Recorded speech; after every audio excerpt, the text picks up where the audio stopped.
Bonjour à tout le monde et bienvenue, vous êtes en direct sur votre chaîne K12 TV Lozère, une petite édition spéciale du JT, un peu l'image de ce que nous avons fait la semaine dernière quand nous étions à Malbouzon sur le Brac. Là tout de suite nous sommes sur les hauteurs de Mende, dans une exploitation, et c'est une rencontre avec monsieur le préfet Philippe Castanet, madame Delsol et la FNSEA, la FDSEA Lozère et les jeunes agriculteurs de Lozère. On va se rapprocher pour voir ce qui se dit. Alors là, il y a déjà eu des échanges, un petit peu des retours d'expérience, parce que vous le savez qu'il a été demandé au préfet, et le préfet de la Lozère, lui de son côté, est très très actif, puisque effectivement, il n'attend pas que Paris lui dise de venir sur le terrain. Il est sur le terrain, il est à l'écoute des agriculteurs. Donc on va se rapprocher je vais vous laisser entendre un peu les discussions qu'ils ont. Là, ils en sont à la séquence questions-réponses. Et à l'issue de de cet entretien entre les agriculteurs, monsieur le préfet et madame Delsol, on ira poser des questions directement à la fois au syndicat et directement avec monsieur le préfet. Voilà. Allez, je vous laisse écouter. Ça, c'était pour l'introduction. Bien entendu, likez, partagez. Et merci, vous avez été plus de 100 000, j'ai bien dit 100 000 personnes à regarder le dernier live. Merci beaucoup. Désolé pour les vidéos verticales, c'est Facebook qui nous impose d'être vertical.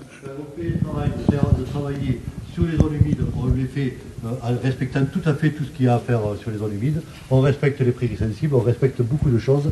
Donc on fait du bon boulot.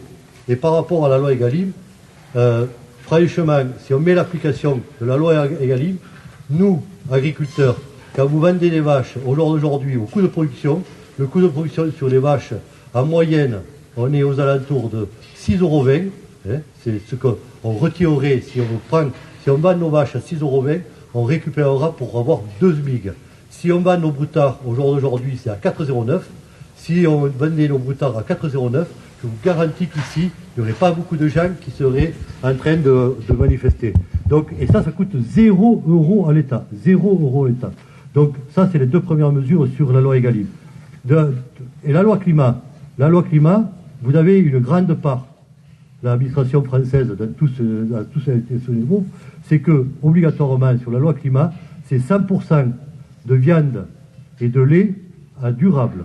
Ça veut dire que pour 1er janvier 2024, vous devez appliquer la loi sur toutes les cantines gérées par l'État, c'est 100% État, qui doit être avec de la viande et du lait et des produits durables. Ça veut dire proches de chez nous. Ça, c'est l'État. Là, tout ce qui est autre, toutes les restaurations collectives autres, c'est 60%. Donc, pour le moment, il y a en place un site où c'est que tous les gestionnaires de cantines doivent envoyer, depuis le 1er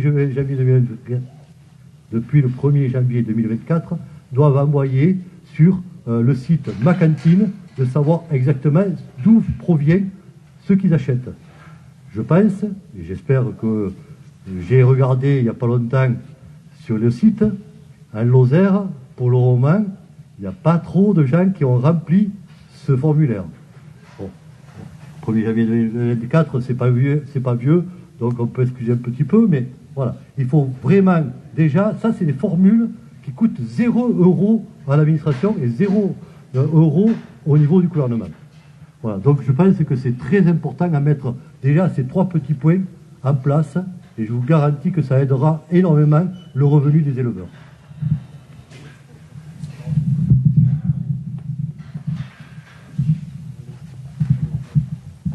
Bonjour. Si je peux me permettre, moi il y a trois points que j'aimerais remonter en plus de tout le reste. Le premier, c'est au niveau de nos déclarations PAC. On vous l'a fait remonter, mais je pense que c'est important vraiment de le souligner. On a aujourd'hui nos prairies temporaires sont classées en France temporaires pendant 5 ans. C'est strictement français. Au niveau européen, c'est 8 ans.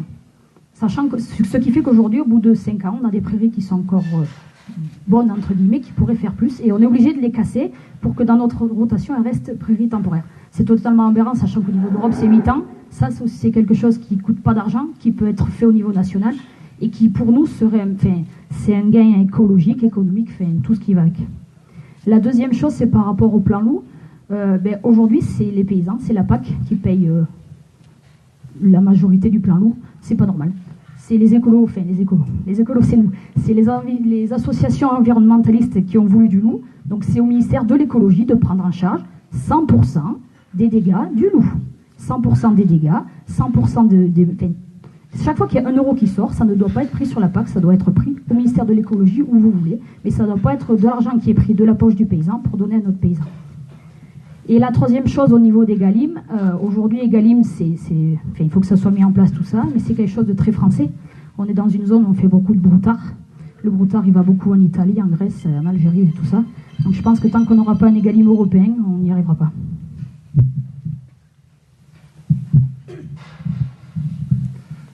Bah écoutez, c'est bien remonté. Sur les 8 années, j'aimerais qu'on en parle un peu parce que j'ai du mal à comprendre pourquoi la France a choisi 5 ans.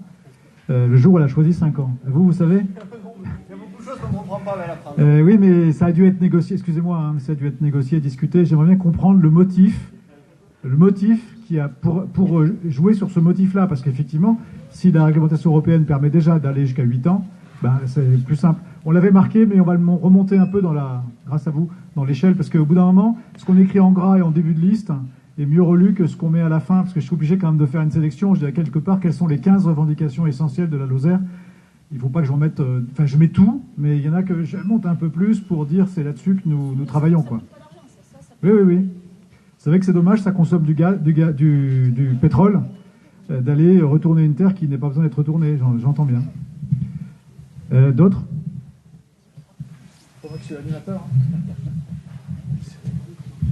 Bonjour. En ce qui concerne les contrôles par l'OFB, alors moi je ne vais pas parler du contrôle strict sur une exploitation, mais je vais parler des constats de tir. Pas des constats de tir, des constats quand il y a attaque de loup. Il y a, de la part des éleveurs, quand ils viennent, on a toujours tendance à poser des questions. Et par contre, les réponses, ils sont froids et ils ne donnent pas de réponse. Alors ça, c'est quelque chose qui est assez désagréable de la part de l'éleveur parce qu'il est déjà choqué et traumatisé par ce qui vient d'arriver. En plus, c'est légitime qu'il pose des questions et qu'il n'y ait pas de réponse, ça, c'est pas bien. Et c'est ressenti, on ne va pas dire comme une agression, mais le fait de ne pas répondre, il se dit, il se fout de notre gueule. Et ça, c'est quelque chose qui n'est pas bien. Alors, moi, je ne l'ai pas vécu avec l'OFB, je l'ai vécu avec le Parc National des Cévennes. Parce qu'on est dans la zone du Parc National des Cévennes. Mais c'est exactement la même chose. Et donc, c'est quelque chose quand même qui est... je pense qu'il faut leur dire qu'il faut discuter, il ne faut pas avoir peur de discuter, et pas prendre, on va dire, les éleveurs de haut. Alors, ça, je plaide coupable. Et Agnès est seule avec moi. C'est-à-dire que on leur a dit, c'est nous qui décidons si c'est une attaque de loup ou pas. C'est nous qui devons assumer la décision qu'on prend. C'est pas à vous, donc n'engagez pas la conversation là-dessus. Et peut-être que c'est allé un peu loin. De toute façon, là, dans l'organisation des contrôles qu'on va revoir clairement, puisque je vais. Non mais on va essayer. Pour les agriculteurs, c'est pareil. Hein. On va faire en sorte que peut-être de revoir comment on procède. J'entends, c'est vrai que on leur a dit mettez-vous en retrait, ne dites rien, parce que parfois c'était. Ils avaient un discours qui créait au contraire de la tension. Donc on leur a dit vous dites rien, vous y allez, vous avez de la compassion, rien de plus. Bon, manifestement le message passe pas, donc on va retravailler. Oui, j'entends. On leur dit d'enlever l'huile de soleil, de ne pas être armé, et on va arriver, ils vont plus savoir comment faire, quoi. C'est pas facile d'être agent de l'OFB. Bon, mais de l'autre côté, ils l'ont choisi. Voilà. Ouais, après, il y en a quand même quelques-uns qui font les cow-boys et ils ont besoin de calmer quand même. D'autres questions? Il porte la voix et c'est le porte assez. Si vous êtes plus à l'aise au fond. Ah, voilà. Là, il y a des gars qui travaillent. Monsieur le préfet, bonjour. Moi, c'est Noué Nicolas. Je suis installé depuis 2013, ça fait 10 ans. Je suis hors cadre familial total. Je survis de ma production. Vous êtes où? À Chaudérac, en Lozère. Voilà, c'est bon, bref, oui, pardon. présente vite fait mon exploitation. J'ai 60 vaches au brac. Je vis avec mon épouse. J'ai 3 enfants. Je fais des broutards, des bœufs fermés au brac, bientôt des fleurs de brac aussi. Donc je me suis engagé dans toutes les filières de tout ce qu'on m'a dit, avec la chambre, avec le cercle. On va dire que j'ai fait le bon élève. Je suis autonome en fourrage. Enfin, j'ai un petit troupeau, mais j'ai réussi pour l'instant à gérer comme ça. En gros, j'ai 50% de mes produits, 50% c'est des primes. En gros, ça, il faut que ça paye mes emprunts, et il faut que j'arrive à sortir un salaire pour faire vivre ma famille. 2 salaires en plus, oui, pardon. Tu vois, on se compte qu'un parce qu'on est un couple, alors que je pense que beaucoup ici, ils sont des frères et sœurs, il faut faire vivre, plusieurs.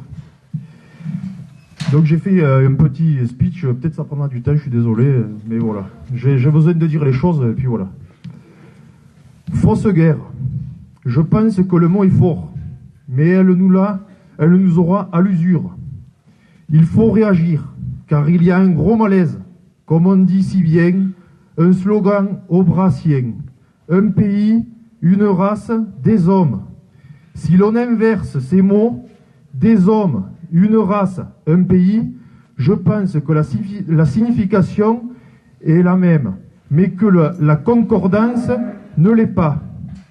La base, c'est l'homme. Il faut penser à lui. Ces jours-ci, j'ai battu la campagne. J'ai fait le facteur. J'ai fait le marchand. J'ai fait le commercial. J'ai fait l'homme politique. Oui, j'ai perdu du temps. Et j'ai pris du temps.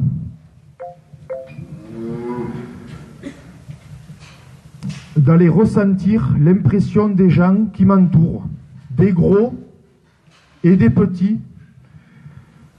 Je ne veux pas être vulgaire quand je dis ça.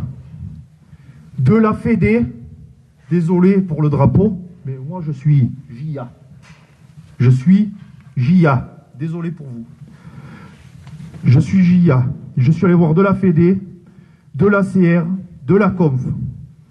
Certains ont réussi et d'autres moins, et d'autres avancent. Mais jusqu'à quand? Pour comprendre le mal et essayer d'y résoudre. Mais pourtant, moi j'y résous rien du tout, parce que j'ai aucun pouvoir. Mais je voulais essayer de comprendre la vie de chacun d'eux. Le premier truc qui me saute aux yeux, c'est la tension les uns les autres. Regardez-vous. Enfin, serrez-vous les gars, parce que ça devient compliqué. Alors que nous avons le même combat, c'est s'en sortir. Cela n'est pas une histoire de politique, mais de querelle et de fierté. Il faut savoir en mettre sous les pieds pour faire avancer. Désolé de vous dire ça, mais cette politique nationale nous perd. Je voudrais croire que celle départementale et régionale en est une autre. En cherchant à s'asseoir autour de la table, Fédé, CR et Conf, en tirant des leçons pour faire porter notre voix tout là-haut à Monsieur Rousseau qui est déconnecté. Certaines clés se perdent entre privé et public. Il faut remettre le clocher au milieu du village qui se meurt. La chambre avec le CER, la chambre avec les organisations raciales, la chambre et ses paysans, la chambre et le préfet, les privés et les coopératives, la chambre et la DDT, la chambre et l'OFB, en sachant que la chambre, je pense aux paysans en général, les paysans et la MSA.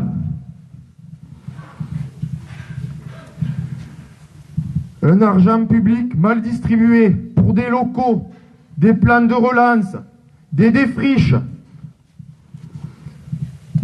Et j'en oublie. Nous avons tous les moyens en 2024, et j'y crois, pour avancer. Pensez à nos anciens. Aujourd'hui, nous avons le matériel, des tracteurs, des bâtiments, l'informatique, le numérique. Tout doit aller plus vite. C'est pas possible. Aujourd'hui, nous sommes équipés pour. D'autres ont travaillé avant nous.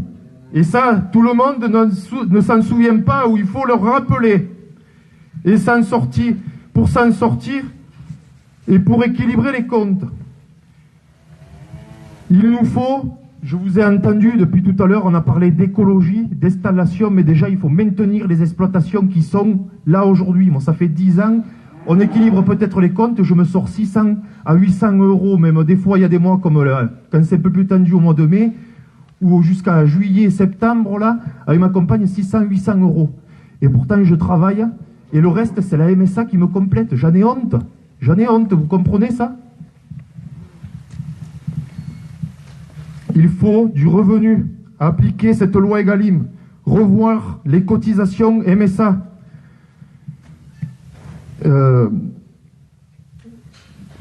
Où sont passés ces projets, ateliers découpe sur Langogne, les abattoirs, le marché au cadran, revoir les systèmes de retraite, la double activité?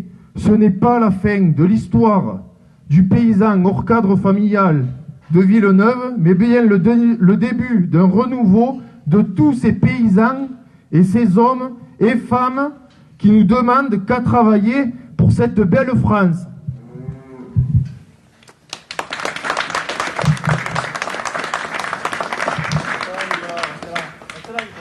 Attends un peu, je veux te répondre, parce que je suis pas ici pour faire de la politique syndicale, je pense que c'est pas... Enfin, on n'est pas là. Non, mais... Je suis JA. Non, mais je veux juste... Je suis JA avant tout. Mais voilà. Non, mais je te dis pas comme ça. Je veux juste... de FNSEA. La Fédé, vous, je sais que vous parlez comme nous. Mais moi, ce monsieur Rousseau, il parle pas mon langage. Parce que tu le connais pas. Parce que tu le connais pas et que tu écoutes les médias.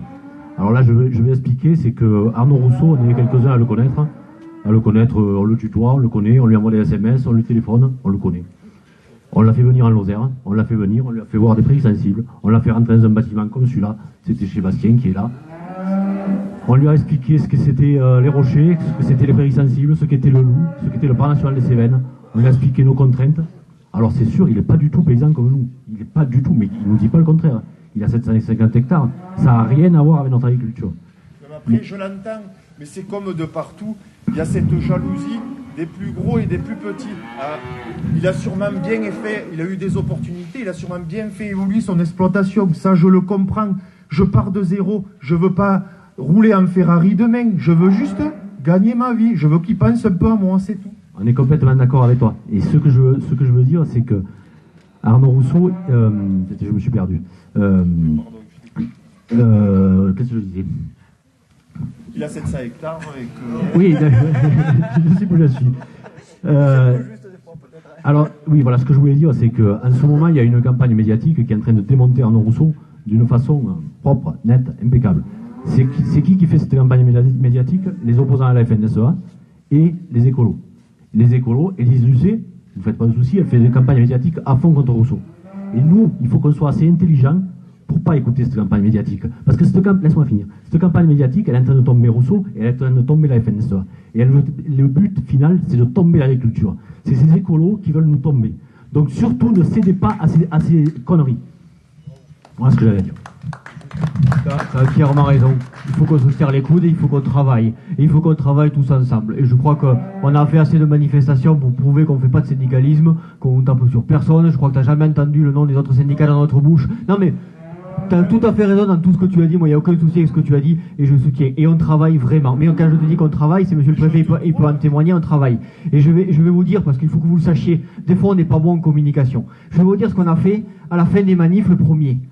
J'ai passé des journées au téléphone, non pas avec mes copains que j'aime beaucoup, agriculteurs, membres du bureau JA, etc., avec les vice-présidents nationaux de JA, avec les présidents, les vice-présidents Occitanie, pour qu'on entende dans la bouche d'un Premier ministre, et monsieur le préfet a fait son travail à ce niveau-là, le mot prairie sensible. 1 mois avant, ou 6 mois avant, c'était impensable. C'était impensable. Demain, il y a un groupe national loup. J'étais tout à l'heure au téléphone avec le représentant JA national qui va y siéger demain. C'est pas pour lui dire que je suis content de ce qui s'est passé. Tu as raison. Il faut qu'on se serre les coudes et il faut qu'on travaille. Et il faut qu'on mette des propositions sur la table et qu'on les pousse. Et qu'on les pousse tous à notre niveau. Et nous, on poussera ce qu'on peut pousser si vous, derrière, vous nous poussez à les pousser. Etc., etc. Et tu as raison encore une fois. Mais on n'est peut-être pas tout à fait bon en communication. Tu as raison. On a Facebook, on a Snapchat, on se prend en photo dans son tracteur en train de labourer, en train de tout. On fait monter le fil d'actualité, on ne se pose pas assez de questions. Mais mettez les gars, on s'en fout du GNR, on s'en fout des lacs. Moi, c'est pas ce qui va me faire revivre. On s'en fout des jachères. Moi, mettez sur Facebook, on a demandé 110 trucs au ministère et je veux voir marqué du revenu, la loi Egalim va s'appliquer, tout ça. Nous, on ne le sait pas si vous ne le marquez pas. Non, mais t'as raison. Voilà. Donc, du coup, moi, franchement, aujourd'hui, je me raccroche à qui? Je me raccroche à qui? Alors, j'entends ça de la FNSEA, pas de la FED. Je me raccroche à qui? À la CR. Je suis désolé de dire ce mot-là ici. Je vais me faire peut-être lyncher. Non, mais si. Oui, non, mais si. Mais je veux ça. Ça veut dire que faut se mettre un peu. Non, mais voilà. Il faut garder le monopole et puis apporter quand même 2 types de l'extérieur et que chacun pose ses idées. Puis c'est tout. Après, eux, ils sont perdus aussi parce qu'il faut qu'ils vous écoutent, vous, qu'ils écoutent la CR et qu'ils écoutent... Le sujet, il n'est pas là aujourd'hui. Le sujet, on est là pour faire remonter les revendications qu'on a. On n'a pas du tout, nous, on n'a jamais parlé, comme l'a dit Hervé très justement, on parle pas, on n'est pas là pour dire du mal des autres. On n'a pas de sujet. Chacun défend son point de vue, il n'y a pas de sujet là-dessus. Bon. On ne dit... J'ai appelé des politiques... Par contre, on est là pour défendre notre point de vue et c'est là où il faut qu'on œuvre. C'est à défendre. Est-ce que tu as très bien expliqué? Tu as très bien expliqué ton cas. On se souvient très bien de Tu te souviens de notre truc à l'OS? Oui. Tu vois ce que je veux te dire? Oui, mais avec plaisir. Mais on se souvient très bien aussi du courage que tu as eu pour t'installer en cadre familial et tout ça. Et on sait que c'est plus compliqué. Et je vis de ma production. La plupart des exploitations qui ont évolué aujourd'hui, ce n'est pas le revenu d'exploitation. Ça veut dire que, on dit aujourd'hui il faut installer des jeunes, mais ça veut dire c'est les panneaux là-haut aussi. Il faut le soutenir ça. Enfin, je veux dire, c'est le solaire qui a fait évoluer leur truc. Moi aujourd'hui, je vais voir une banque. Il me dit, attention monsieur Noué, ça fait tout juste 10 ans que vous êtes installé, on ne peut pas vous suivre. Alors que je vis et j'équilibre mes comptes, je me sors un tout petit salaire, alors que c'est là-haut, c'est le soleil qui travaille pour... Je voulais te dire quelque chose aussi en plus, parce que c'est très bien que tu aies parlé, et c'est très bien que tu aies fait remonter cette détresse, parce que si on a eu des manifs comme il y a eu cette année, c'est parce qu'il y a une grosse détresse. Et c'est bien de faire remonter cette détresse que tu as et ce ras-le-bol de ne pas gagner sa vie. Ça, je l'entends. Et on va travailler encore là-dessus, ne te fais pas de soucis. Non, je voulais simplement ajouter une chose, c'est que vous voulez, en me regardant comme vous me regardiez, me convaincre de la difficulté de la situation. Je suis convaincu. Voilà, ce que vous m'avez expliqué ne m'étonne pas et j'en suis parfaitement conscient. C'est aussi pour ça que je souhaite que vous m'aidiez, vous n'êtes pas à m'aider, mais qu'on y voit clair dans les revendications locales, que ce soit clair pour que je puisse les porter fortement. Et moi, je me sens pas du tout étranger à vos revendications. C'est pas que j'adhère plus à ceci ou cela, mais j'ai bien compris la difficulté qu'il y a à accepter de travailler comme un dératé pour sortir des revenus qui sont très faibles. Oui, mais la passion, c'est en plus du revenu, logiquement. Voilà. Donc il faut organiser. Le problème, c'est d'organiser la revendication pour qu'elle soit claire, précise, et qu'il y ait une majorité qui se dégage sur ces revendications. C'est pour ça que les organisations syndicales sont importantes. C'est pour qu'on voit ce qui importe aux uns et aux autres et qu'on puisse avancer. Moi, je ne peux pas porter tous les discours de manière équivalente, c'est pas possible. Chaque exploitation est tellement différente que finalement tout à coup, ah ben c'est compliqué. Cas par cas. Oui, mais c'est compliqué de trouver. Vous dites faut serrer les coudes. Regardez trop national, faut vraiment Oui, regarder oui. départemental. Mais c'est ce qu'on fait. Les revendications que l'on a travaillées depuis le 22 janvier, je rappelle, avant les manifestations, hein, on a commencé à les travailler. Elles ont été travaillées sans regarder au plafond. On a regardé les sujets qui importaient localement. Mais après, si dans cette liste, il y a la question du GNR, c'est pas que c'est essentiel pour les agriculteurs lozériens, c'est juste que c'est la solidarité nationale, c'est bien compris. C'est-à-dire qu'il faut aussi savoir être cohérent, voilà. Être cohérent, voilà. Non mais je veux bien rétablir la fiscalité, moi, si vous voulez, mais non mais c'est une question de cohérence. Donc soyez inquiets, c'est logique parce que votre situation est difficile, mais soyez confiants au moins dans une chose, c'est que nous travaillons sérieusement à mettre de l'ordre dans ces revendications, à les formuler correctement pour qu'elles soient possibles. J'ai fait connaître à l'un d'entre vous ce que j'avais écrit au mois de mai l'année dernière, et il m'a répondu c'était tellement raisonnable que celui qui a reçu la lettre aurait dû dire oui tout de suite, parce qu'on aurait évité d'avoir ce qu'on vit aujourd'hui. La formulation, les contrepositions, moi je connais bien le système européen parce que j'ai travaillé sur un autre registre, on sait comment on peut formuler des choses pour que ce soit acceptable, et les sujets qui sont inacceptables parce que la France l'a refusé aux Autrichiens, aux Suédois ou aux Italiens, parce qu'il faut oublier que les systèmes de contrôle ont été largement mis à la demande de la France. Avec les systèmes compliqués, on est quand même des spécialistes de notre pays, donc il faut aussi assumer ce qu'on est. Et donc, il faut formuler les choses de manière que ce soit acceptable. Et comme l'a dit M. Boula, ce qui est d'ailleurs un argument intéressant, c'est de dire que la plupart des mesures que vous portez ne sont pas spécifiquement des mesures qui coûtent. C'est des mesures qui simplifient la vie de tout le monde. Et on a bien compris. Donc moi, il faut m'aider à souligner ce qui est vraiment important en le répétant, en étant dans vos réunions locales, en rappelant ce qui vous importe localement. Et on satisfera, j'espère, la majorité des revendications. Ça bouge. Évidemment, ça bouge peut-être pas assez vite, mais on sent que les choses évoluent, qu'il y a un contexte qui est porteur pour modifier des choses qui étaient devenues telles que vous les trouviez inacceptables. Et moi-même, fonctionnaire, je trouvais que parfois, je l'ai dit pour les prêts sensibles, ça allait un petit peu loin. Donc voilà. Nicolas, on est voisins depuis très longtemps et je comprends ta colère et je sais le boulot que tu fais, le boulot que vous faites, vous, en tant que des gens qui sont venus, qui étaient tous, parce que les collègues, tu as Valérie derrière, tu as Maxime à côté, dans ton village, vous êtes des gros travailleurs. Et je comprends tout à fait la colère que tu dis par rapport à ce que tu prends que 600 €. Mais ce que je disais tout à l'heure, monsieur le préfet, si on avait mis à la place la loi Egalim, il y a 1 an et demi, on ne serait pas là en train de demander un peu de salaire. Tu as dit tout à l'heure dans ta présentation, tu as 60 vaches. 60 vaches à quelque chose près, on vend à peu près 50 animaux par an.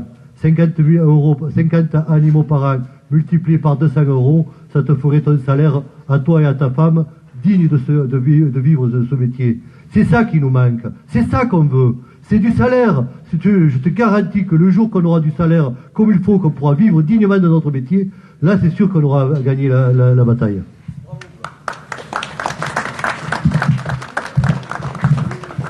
Oui, bonjour, excusez-moi, je ne suis pas très à l'aise avec un micro, mais je veux quand même, je ne vais pas enfoncer le clou, mais moi je viens d'un secteur du sud du département où on produit du lait de brebis. Ça pouvait peut-être dans le passé être qualifié comme une production qui était peu rémunératrice, aujourd'hui c'est plus le cas. Personnellement, je vends le même prix que vendait le lait mon grand-père. Mon grand-père, il y a 50 ans qu'il est mort. Voilà, je vous laisse deviner la suite.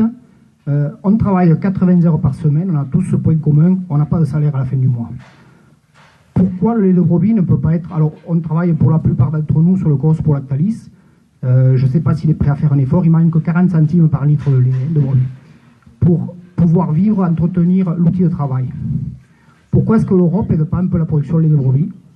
En Espagne, en Italie, en Grèce, il est payé beaucoup plus cher que chez nous. Ils sont à 1,50 €, nous on est à 1 €, 1,10 €, à condition qu'ils soient de bonne qualité. On a vraiment du mal à sortir des salaires à ce prix-là. Je vous dis, mon grand-père le vendait 7 francs le litre. Voilà.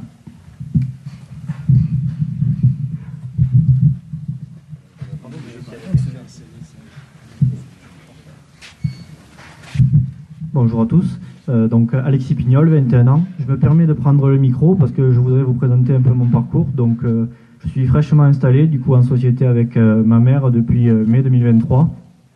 Donc à la fin de mes études, en février 2022, j'ai eu l'opportunité de récupérer du foncier. J'ai donc réalisé ma préinstallation en exploitation individuelle en mai 2022. L'année a couru, je me suis inscrit à mon programme de PPP en septembre 2022. On a suivi le parcours du combattant que l'on connaît tous pour faire nos dossiers des DJA. Donc ce parcours a été compliqué, mais ma foi, j'ai réussi à m'en sortir. Suite à ça, donc installation effective au 24 avril 2023. Le GAEC étant créé, pas de problème. Donc je fais ce petit récapitulatif parce que je pense qu'il y a vraiment un gros besoin de simplification administrative. Je trouve que les demandes et les dossiers qui sont à constituer sont vraiment trop importants. Et donc suite à cela également, mon dossier a été complet donc 24 avril 2023. On est aujourd'hui mi-février, je n'ai toujours touché aucune dotation jeune agriculteur.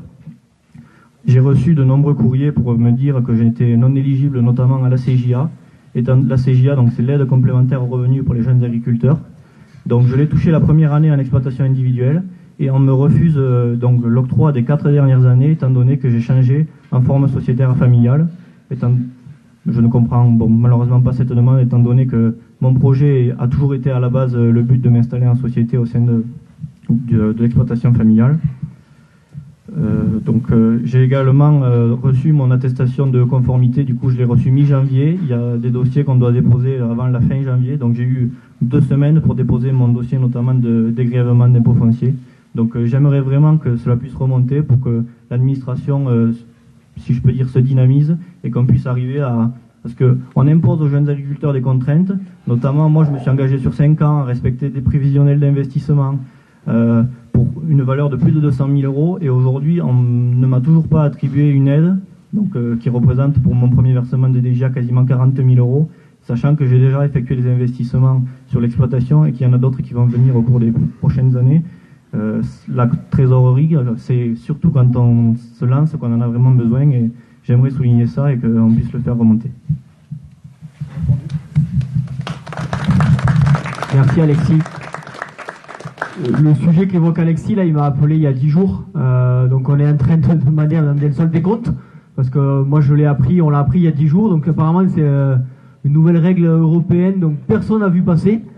Ce que tu faisais, donc s'installer en individuel, rentrer dans un GAEC après, passer sur l'ancienne programmation PAC, ça posait pas de problème.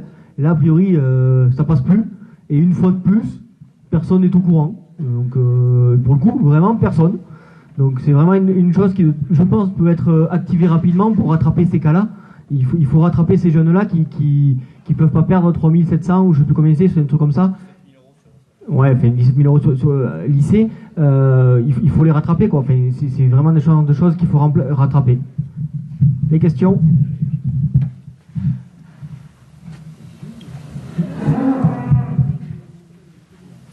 Alors, moi je vais... Déjà, je remercie les jeunes qui ont parlé avec leur émotion parce que c'est pas facile à faire, Nicolas et Alexis. C'est pas facile de prendre la parole, c'est un exercice qui est pas toujours facile. Vous dire que moi j'ai commencé jeune agriculteur comme vous et que même si j'ai commencé dans le cadre familial, c'est pas facile de reprendre l'existant, on doit le payer à nos frères et sœurs. Rien nous est donné et les mesures qui ont été lancées par rapport à la transmission d'exploitation seront peut-être aussi les bienvenus. Donc là-dessus, j'y compte beaucoup. Après, je crois qu'il faut, je suis le premier à m'investir, mais à m'investir, à houspiller aussi nos représentants nationaux. Je suis à la FDSEA, oui. Mais je demande beaucoup à Olivier Boula, quelqu'un à côté de toi. Et j'attends encore des choses de lui. Et je te dis qu'on a des conseils d'administration qui sont parfois très houleux, parce que je ne suis pas d'accord avec la politique qui est menée au niveau national par moment. Et j'ai le droit de le dire. Et on a le droit de le dire. Et je vous invite, vous tous, les jeunes qui êtes là, on en a vu beaucoup des jeunes dans les manifs, dans les mobilisations, et c'est très bien. Mais n'abandonnez pas. À 35 ans, j'étais président cantonal d'un canton, mais j'ai continué à m'investir avec les aînés. Pas pour adhérer à... Moi, je m'oppose à... Finalement, M. Rousseau, j'ai pas la chance d'avoir son texto, mais j'ai eu l'occasion de lui parler une fois ou deux, et j'ai senti parfois une oreille plus attentive que ce que j'aurais pu imaginer si j'avais écouté les médias, en effet. J'en veux par contre et là je vais recentrer le débat, si vous pouvez me permettez, vous nous avez permis de répéter les choses. Mais j'aimerais répéter les choses. Je crois qu'on est en situation d'urgence par rapport à la prédation. Et les mesures de protection que la FNO vend depuis, nous vend à nous aussi, éleveurs, comme une mesure comme des mesures qui nous permettraient de continuer à vivre de notre métier paisiblement. Eh bien, c'est pas du tout le cas. Et je m'efforce de le leur dire, et je m'efforcerai de le leur dire encore. C'est pas tenable. Ce n'est que des situations d'urgence. Elles doivent être appliquées que dans des situations d'urgence. Alors qu'on aide des gens avec des mesures, pour moi c'est des mesurettes, parce qu'il faut se projeter de l'effet qu'elles auront dans le temps, ces mesures. On n'a pas mis de pression sur un nombre maximum de loups en France. Et pour moi, le seuil de viabilité à 500 étant dépassé, il y a longtemps qu'on devrait avoir mis un arrêt là-dessus. Et c'est pas à nous, parce que je sais qu'une de leurs propositions, c'est de demander un tir de défense. Mais sachez, monsieur le préfet, je vous lis droit dans les yeux. J'ai pas attendu d'avoir le droit pour me l'autoriser si l'occasion s'était présentée. Et ça me paraît normal de protéger mon troupeau. Mais c'est pas notre boulot. On va pas y passer. On va pas donner à nos enfants une exploitation qui sera viable que s'ils sont chasseurs nuit et jour et en permanence avec leurs animaux. Il faut savoir que l'agriculture, il faut qu'elle soit viable, mais vivable aussi. C'est pas qu'une histoire économique. Il faut que ce soit viable humainement. Et c'est pas des situations qui seront viables humainement.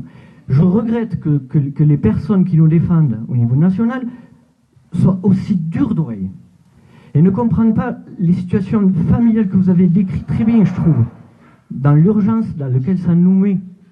Ils les comprennent pas, sinon ils nous défendraient différemment, ou ils seraient à notre écoute. C'est dommage qu'ils n'aient pas été attaqués, certains. Pas que je leur souhaite, mais qu'ils comprennent qu'est-ce que c'est que la prédation. Parce qu'à mon avis, il y en a qui en sont loin de le comprendre. Et pourtant, ce sont eux, c'est entre leurs mains qu'on leur a mis notre destin pour nous défendre. À la fois d'être attaqués, mais aussi de mettre en place ces mesures de protection qui nous compliquent la vie, qui nous rendent la vie infaisable, qui sont inapplicables dans certains cas. Alors, les défendre comme ils le font, ça veut dire cautionner la disparition de la plupart d'exploitations, notamment en Lozère. Moi, président de la section ovine en Lozère, moi je vous dis, mais projetons-nous dans le temps, avec des meutes de plus en plus, telles qu'on est parti. Les éleveurs ovins, je félicite Pierre, c'est un carat. Quelqu'un qui met des ovins alors qu'il n'y en avait pas. Il faut y mettre une médaille, il faut y décerner une médaille, c'est obligé. Moi je n'ai pas des gars comme ça.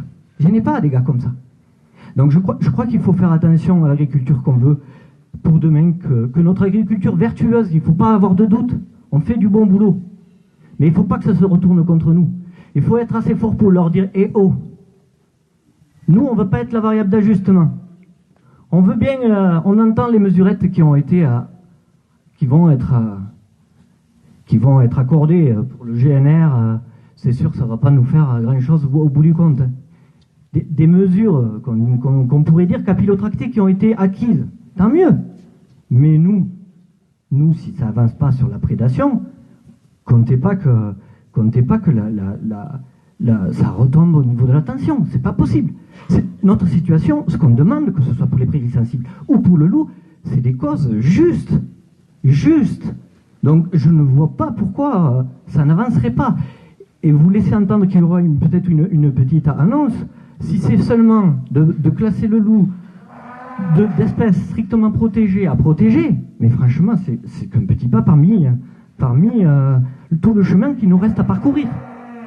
Parce que le chemin, il semble être long. Ces mesures de protection, elles se retournent contre nous, elles font croire aux consommateurs qu'on a des solutions alors qu'elles n'en sont pas. Le loup, c'est très bien les contourner. La seule mesure de protection qui marche, c'est de rentrer nos animaux et de plus les ressortir, nuit et jour. C'est pas l'agriculture que je veux pour demain. C'est pas l'agriculture qu'il nous faudra dans nos pays-là. Et c'est pas l'agriculture que le consommateur veut aussi. Merci. Merci de ne pas m'applaudir.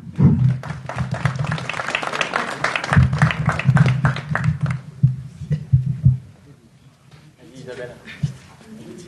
Elle est timide. Un peu. Bonjour.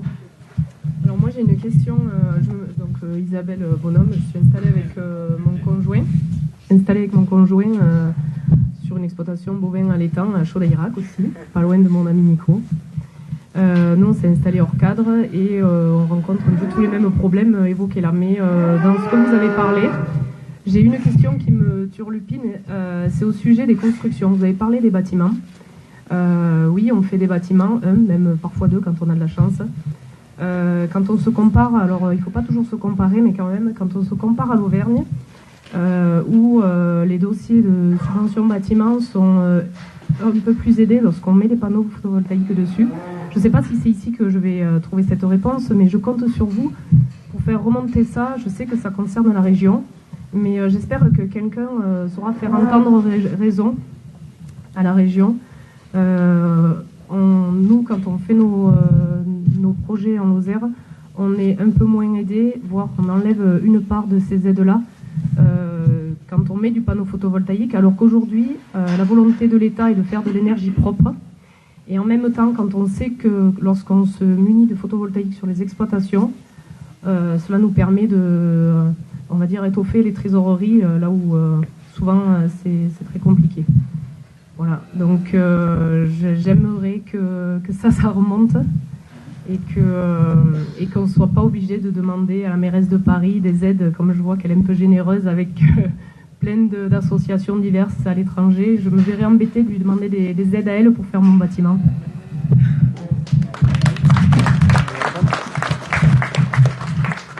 Oui, tous ceux qui sont frontaliers de la Haute-Loire ou de l'Ardèche ou du Cantal me disent que l'herbe est très verte de l'autre côté. Donc je l'ai signalé, on va le resignaler. Peut-être qu'ils ont trouvé un système beaucoup plus efficace. Les aides sont plus rapidement versées et sont plus importantes. J'avais pas connaissance de la question du photovoltaïque qui ne diminuait pas les aides en Haute-Loire ou dans le Cantal ou en Ardèche et que ça les diminuerait ici. On va le signaler. Moi, j'avais déjà signalé, je l'ai dit tout à l'heure, sur la question du contrat d'agriculture durable et les contraintes qu'on ajoute pour les jeunes agriculteurs. Parce que j'imagine que vous avez signé un COD. Non, il n'y avait pas de CAD à l'époque quand vous êtes installé, vous. C'est nouveau, ça. Donc, on va le faire remonter. Alors, comme je vous disais tout à l'heure que je ne jouais pas les uns contre les autres, je ne me réjouis pas des difficultés des autres financeurs. La région, notamment, puisqu'elle a récupéré une grande partie du FEADER. Je ne ricane pas quand ça ne marche pas bien chez eux. J'essaie de leur apporter aussi ce que je remonte du terrain. D'ailleurs, Aurélie Mayol a essayé de m'appeler, je n'ai pas décroché. Donc je pense qu'elle aura droit en direct à votre revendication, qui me paraît en fait assez légitime. Mais c'est toute la problématique. Alors je ne vais pas faire de cours de politique locale, mais on veut décentraliser en estimant que ça va être plus proche du terrain. Et en réalité, on décentralise et on crée de l'inégalité. Et parfois même des systèmes bureaucratiques locaux qui sont encore plus performants que les systèmes bureaucratiques nationaux. Bon, moi j'étais très hostile à la décentralisation, je suis très à l'aise, mais c'est comme ça, donc il faut qu'on arrive à passer des bonnes idées. Et la meilleure idée, c'est comme l'agriculture, hein, c'est de regarder par-dessus la haie ce que fait le voisin. Et donc on va proposer à la région Occitanie de regarder par-dessus la haie ce que fait la Rhône-Alpes. Même si je ne vous cache pas que la personnalité du président de la région peut créer quelques émois, mais ils se parlent, ne serait-ce que pour le contournement de Langogne, donc ils se connaissent. C'était un formulaire d'adoption, Olivier. Juste pour répondre à Isabelle, on a rencontré Bernard Bastide, nous, la semaine dernière, les JA d'un côté, je crois que Jean-François rencontre Aurélie Mayol de l'autre côté. En même temps, JA Occitanie rencontre directement Vincent Labarthe, et une visite de Carole Delga est annoncée dans le mois de mars. On travaille à ce qu'elle vienne, et on va la voir au salon la semaine prochaine. Je peux juste te dire que la discussion avec Monsieur Bastide, je prends Alexis qui est là en témoin, a été franche, directe, et on n'y a été pas par quatre chemins, comme on connaît Monsieur Bastide, on sait qu'il ne faut pas y aller par quatre chemins, il ne faut pas se perdre au milieu de ces restaurants. Hein, on y a été droit, et cette demande a été remontée, et je vais rajouter à Monsieur le Préfet, parce que je lui en ai déjà parlé, c'est l'aide au désamiantage, pour arrêter de faire prendre des risques inutiles à des gars qui montent sur des toits, enlever des éverites pourries, et qui risquent en plus de tomber, d'y laisser la santé et la famille avec. C'est quelque chose qui est nécessaire, et si on peut coupler le désamiantage avec une aide à mettre du panneau photovoltaïque au sol, on ne se posera pas la question d'en mettre au toit, on ne se posera pas la question d'en mettre au sol, parce qu'elle ne doit pas se poser celle-là. D'autres questions? Vas-y, Clémentin, t'as la parole aux jeunes. Excuse-moi, Mickaël. Il y a plus de jeunes aujourd'hui. Bonjour, donc moi c'est Monteil Clémentin. Je suis installé en GAEC avec mon père et ma grand-mère depuis 2021 et depuis 2023 avec mon autre frère. Donc moi ma question c'est pour la MHE. Donc MHE, maladie qui est partie dans le sud de la France, qui grandit vers chez nous et qui nous bloque aujourd'hui. Donc on nous demande de faire des prises de sang, de payer les prises de sang. La FCO c'était pareil il y a 3 ou 4 ans. Ça suffit au bout d'un moment. C'est pas aux paysans de faire l'avance des prises de sang. La maladie, on n'y est pour rien, tous les paysans qui sont là. C'est pas notre faute, ça. Donc il faudrait que l'État se dise en avance, il y a cette maladie, stop, c'est pas aux paysans de payer cette avance d'argent. Les prises de sang, c'est gratuit, terminé. Il faut faire des prises de sang pour faire partir les broutards, d'accord. On est d'accord pour soigner la maladie et l'éradiquer et tout le bordel, comme d'habitude, mais non, stop, on ne peut pas payer, c'est tout. Voilà. Après, deuxième chose que j'avais à dire tant que j'y pense, oui voilà, il faut le noter sur le carnet. par rapport à la région et par rapport au dossier bâtiments, d'habitude il y avait 3 appels à projets pour les bâtiments agricoles par an. En 2023, il n'y en a eu rien qu'un. En 2024, on ne sait pas où sont passés les dossiers bâtiments. Alors, on nous demande de nous rendre les dossiers avant la fin novembre. On nous dit, vous aurez peut-être une réponse si le dossier est complet à la fin janvier. On est fin janvier, il n'y a rien. On nous a dit que peut-être en juin, ils commenceraient à les regarder. Qu'est-ce qu'ils font là-bas, à la DDT? À la région, qu'est-ce qu'ils font? Ça fait 6 mois qu'il n'y a pas eu de dossier. Putain, mais où ils sont passés? C'est peut-être plus la DDT, mais nous on doit rendre des dossiers en temps et en heure. C'est normal que quand on donne des délais, on doit s'y tenir. Il faut qu'il y ait des pénalités si on n'a pas de réponse en temps et en heure. Il y en a plein le cul maintenant qu'il faut toujours rendre les dossiers en temps et en heure. On nous dit peut-être qu'on vous répondra. Il manque toujours une pièce justificative. On appelle, il fallait donner ça, mais ça n'a pas été transmis. Tout est relié numériquement, mais il n'y a rien qui marche. Exactement. Il te balade en plus. Voilà. C'est exactement ce qu'a dit Romain. Exactement. Il n'y a pas de 3, mais le seul petit 3 qu'il pourrait y avoir, c'est qu'il faut écrire sur le carnet, faire monter et bien penser à faire redescendre. Et redescendre vraiment. Parce que là, à chaque fois qu'il y a des manifestations, on n'a pas forcément le retour. Et il faut l'avoir. Je pense. Voilà, c'est tout ce que j'ai à dire. La solution, c'est les 30 € par bête. Les 30 € par bête, ça ne va pas. C'est pas aux paysans d'avoir les 30 € à avancer. L'aide, il faut qu'elle soit en avance. Je pense.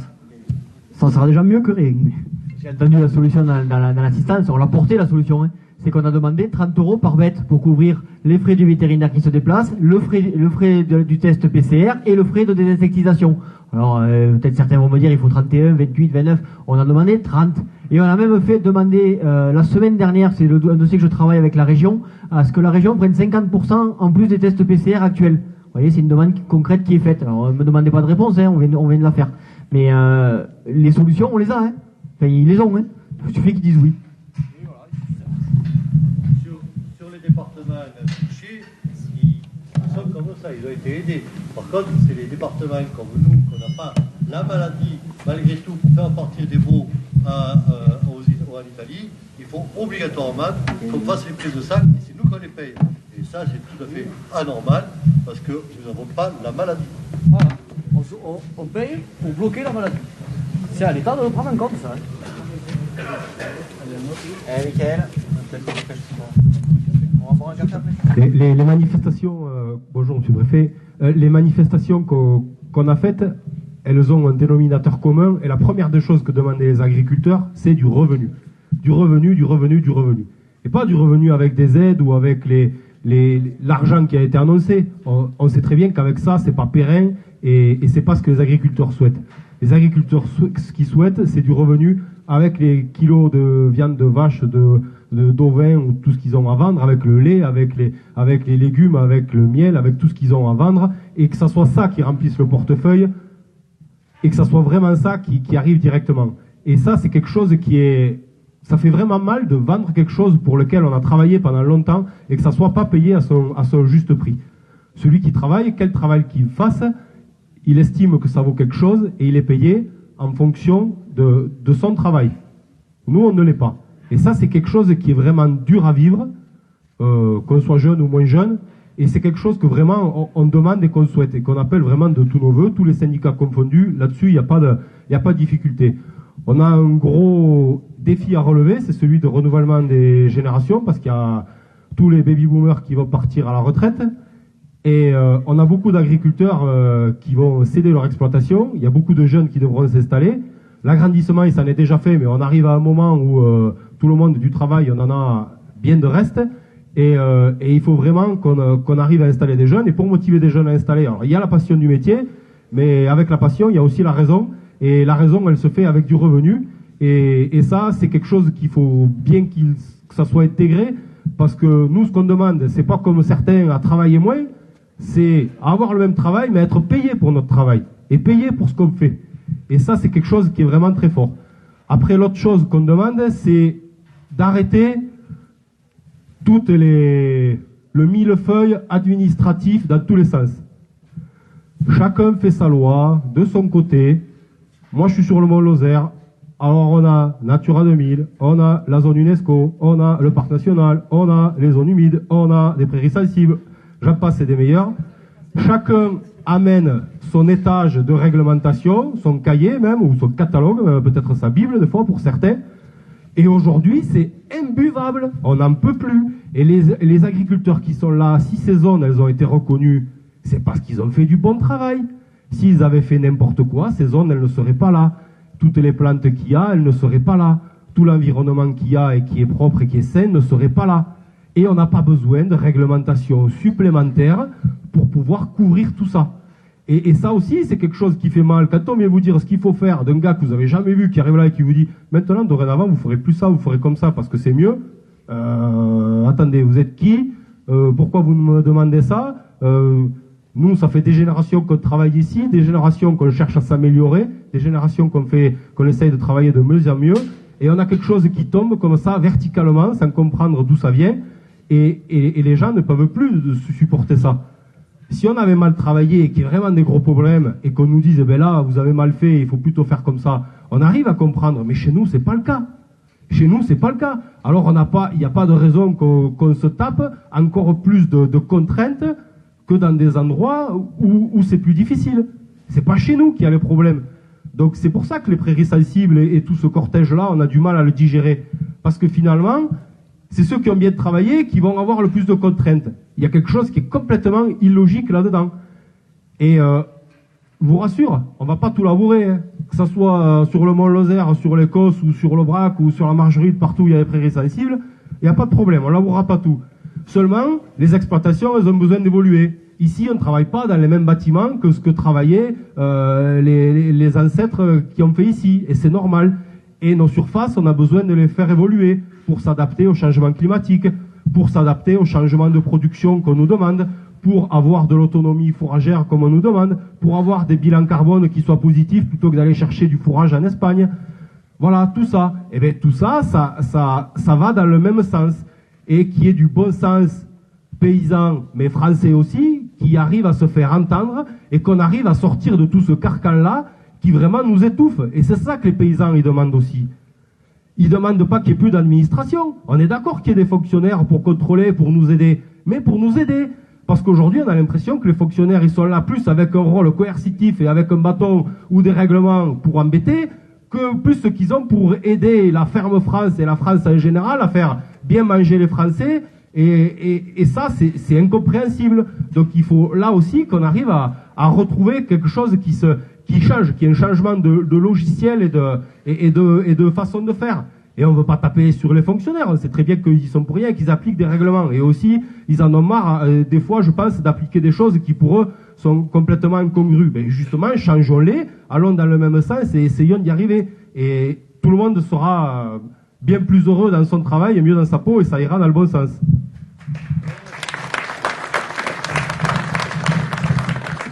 Avant d'offrir le café à tout le monde, est-ce qu'il y a encore une ou deux questions? Sinon, on boit le café, on continue de discuter avec monsieur le préfet, peut-être un peu. C'est bon? Merci à tous d'être venus, on boit le café, c'est pas fini, on continue de discuter, mais avec dans le micro. Merci. Les JA, Jean-François, et puis avec monsieur le préfet, on est en direct. Ils ont noté beaucoup de choses. Il y avait encore beaucoup de choses qui sont remontées aujourd'hui. Oui, bien sûr, il y a beaucoup de choses qu'on a demandées, mais il y a beaucoup de choses qu'on a oublié de demander ou qu'on a besoin d'affiner. Il y a des dossiers qu'on a parlé, mais qu'on a besoin d'être précisées les choses. Donc forcément, il y a des choses qui sont remontées. Et puis, il y a des choses auxquelles on ne passe pas de suite aussi. Il faut être réaliste. Donc là, il y a le salon de l'agriculture, vous allez y monter ? Moi, à titre personnel, j'y monte pas, mais il y a une délégation lozérienne qui y monte, oui. Donc ils vont monter au salon de l'agriculture, oui. Ça va être le moment peut-être de faire remonter des choses. Alors déjà, ça va remonter, vous avez été écouté visiblement. Oui, ça va remonter. Je parle au niveau de la Lozère. Hein. Au niveau lozérien, on a été écouté. Maintenant, le problème, c'est qu'il faut qu'on ait des mesures qui redescendent du niveau national. J'ai espoir que d'ici la fin de la semaine, on va avoir des annonces du ministère sur des mesures qui vont être mises en place. Merci beaucoup. Allez, on se revoit plus tard. Les GIA sont très actifs. Et c'est très bien. On entendait tout à l'heure, on a été surpris. Il y a un GIA qui a pris la parole. Le jeune là qui s'est installé depuis 10 ans, qui s'est engagé sur 5 ans, qui était dans les clous. Mais il y a encore des nouvelles lois, des nouvelles règles, des nouvelles choses qui fait qu'il peut pas accéder à certaines choses. Même au niveau de on va dire de l'État, ça a surpris. Ils ont pris plein de notes aujourd'hui. Ça va remonter, c'est sûr et certain. Mais trop de choses, non, peut-être qui vous empêchent de vivre correctement. Je parle même pas des salaires et tout ça. Oui, enfin, aujourd'hui, la journée d'aujourd'hui, elle était là pour que tout le monde s'exprime. Les remontées au préfet, nous, on les a fait au niveau de notre syndicat. Nos syndicats les ont fait directement, mais aujourd'hui, il fallait que le mal-être s'exprime, que les détresses s'expriment, que les incohérences s'expriment. Ça a été fait. Alors, on n'a sûrement pas balayé tous les sujets parce qu'on pourrait y passer 3 jours. Et au niveau des GIA, oui, des changements de règles dont on n'est pas au courant. Enfin, ça devrait pas exister. C'est des choses qui devraient pas exister. Des jeunes qui se retrouvent avec des aides à moins du jour au lendemain et qui le découvrent et que nous-mêmes on l'apprend à notre administration. Enfin, on le disait à l'automne, on le dit encore, on marche sur la tête et on y marche toujours. Alors, certaines personnes pourraient penser que la FNSEA et que les GIA sont un peu trop bisounours, etc. et tout. Là, on se rend vraiment compte que vous êtes sur le terrain, que vous bombez le torse et que non seulement vous êtes là pour que ça bouge, que les choses bougent, c'est pas que des paroles. Non, mais enfin, après, moi, la partie syndicale, guerre syndicale des médias, guerre syndicale de certains, parce que dans 11 mois, il y a des élections chambre d'agriculture, c'est une chose. Aujourd'hui, on est dans une crise agricole profonde. On travaille, on fait des propositions. Moi, si je suis engagé, c'est pour travailler. Je suis sous la couleur GIA, j'en suis très très fier. Mais c'est surtout pour travailler et faire avancer les choses. Il n'y a pas à bomber le torse, il n'y a pas à faire quoi que ce soit. Il y a à trouver des solutions pour tout le monde. Et on se bat pour trouver des solutions pour tout le monde. Et vraiment, j'insiste là-dessus parce que c'est un travail quotidien depuis des mois. Alors ça s'est très intensifié sur les 3 dernières semaines, mais on se bat vraiment là-dessus et on continue de se battre et je continuerai à titre personnel dans mon rôle parce que derrière j'ai des adhérents qui me poussent à me battre et qui nous donnent la motivation et de nouvelles idées encore à chaque fois. Parfait, merci beaucoup, on se tient au courant bien entendu. Jeune homme, bonjour, vous avez des mots très percutants, alors plein de vos collègues bien sûr. Est-ce que vous pensez que vous êtes entendu un minimum ? Déjà pour commencer au niveau lozérien. Oui, je pense que le préfet est à notre écoute, c'est tout à notre avantage. Et c'est pour ça qu'en le voyant calmement, c'est pratique pour y parler et y faire vraiment entendre nos profonds soucis. Voilà. Bon, c'est parfait, vous montez au salon de l'agri, vous avez du boulot ? Mes parents y vont et en attendant, il faut les remplacer et du coup faire le boulot. On ne peut pas y aller chaque année. Rappelez-nous, vous êtes installé où ? À Riotor de Randon, en Lozère, avec mon frère, mon père et ma grand-mère. Ça marche, merci beaucoup, merci infiniment. Christine Valentin, présidente de la Chambre d'agriculture, est ici. Alors, Madame Delsol est en train de discuter avec les agriculteurs, donc ils sont en train de faire le off et je vais voir si je peux attraper Monsieur le Préfet, je sais pas où il est. Hop, on est en direct ici, on est juste au-dessus de Mende en fait c'est une rencontre entre les agriculteurs et l'administration ici avec Madame Delsol et Monsieur Philippe Castanet, préfet. Alors je sais pas où est Monsieur le Préfet, je le situe pas là tout de suite. Alors attendez, je suis en train de le chercher, il doit pas être loin quand même. Alors rembobiné bien sûr, merci infiniment pour le dernier live qu'on avait fait en direct de l'Aubrac, en direct de Malbouzon. Vous avez été plus de 100 000 personnes à regarder. Alors il est où Monsieur le Préfet ? Vous êtes en train de discuter. Je vois des gens qui discutent de façon intense. Là, on en est au gâteau. On est bien reçus ici. Tiens, je vais en profiter, madame, on est chez vous. Voilà, ça y est. Patate chaude, elle est timide. On va demander au fiston. Alors, si j'attrape le fiston, Je suppose que monsieur le préfet, non, il n'est pas par là-bas. S'il est par là, il est au fond, il est avec les médias. Allez, je vais aller essayer de vous mettre le micro au milieu là-bas avec monsieur le préfet.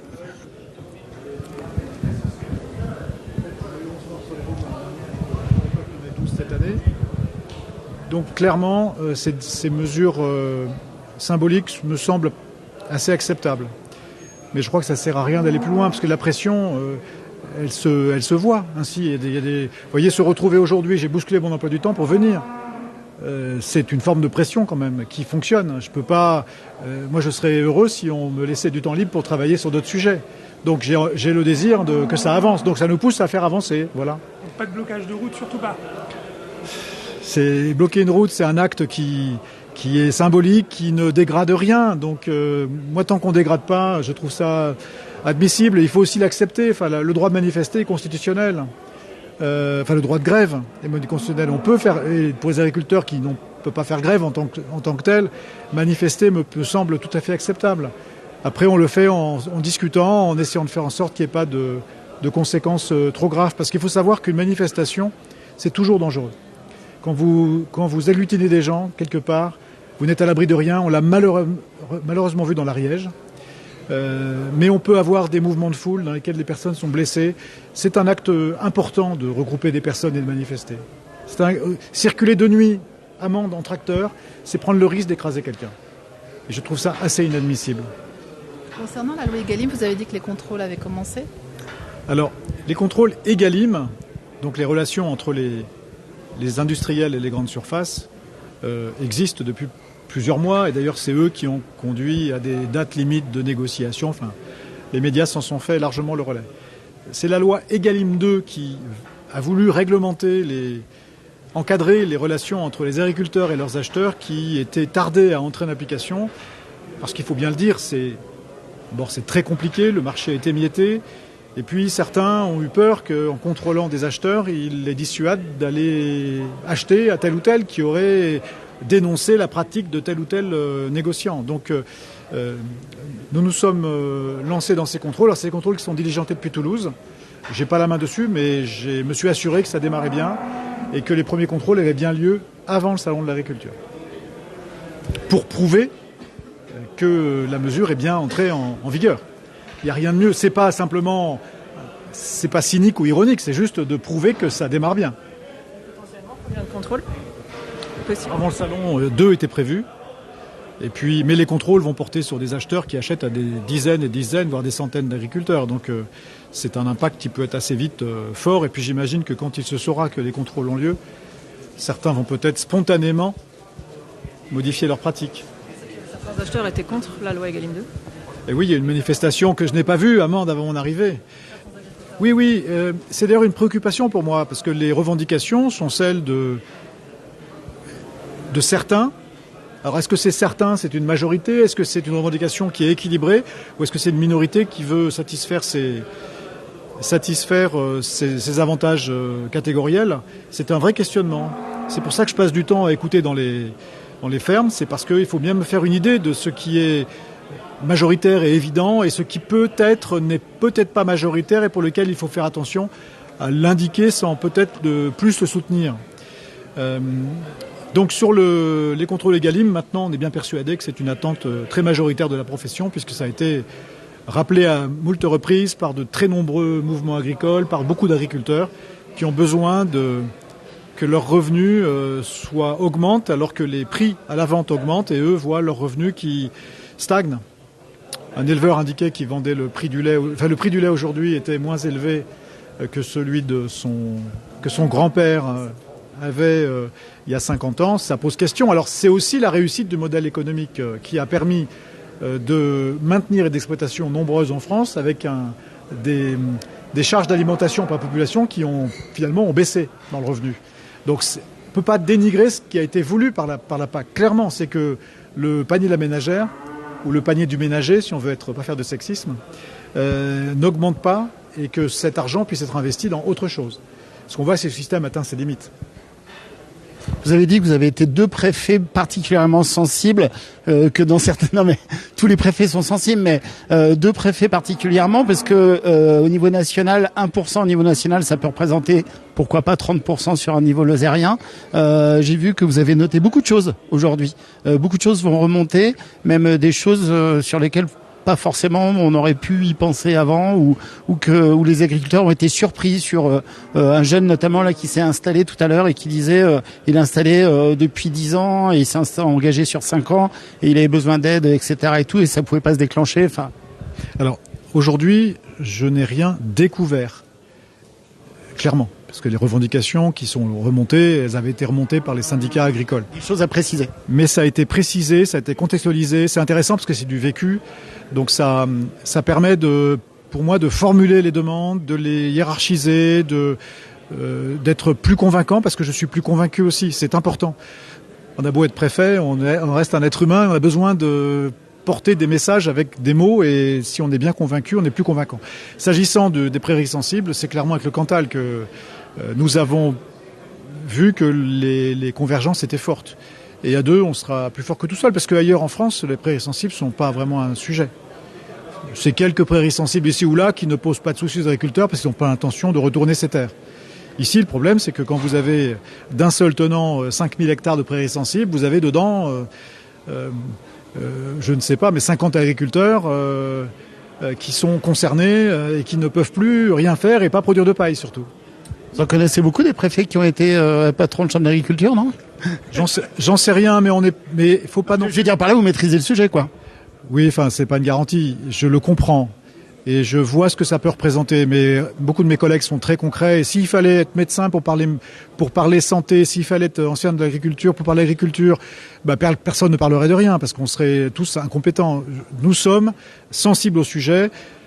Moi, j'ai pas besoin d'être convaincu de la légitimité de certaines demandes. C'est un gain de temps pour les agriculteurs. Mais ceci étant, je reste quand même un serviteur de la loi et du gouvernement, et je ne fais pas ma petite politique, ma petite tambouille. Non, mais je veux dire, vous avez le même langage. Voilà, c'est important. Voilà, ça fait gagner du temps.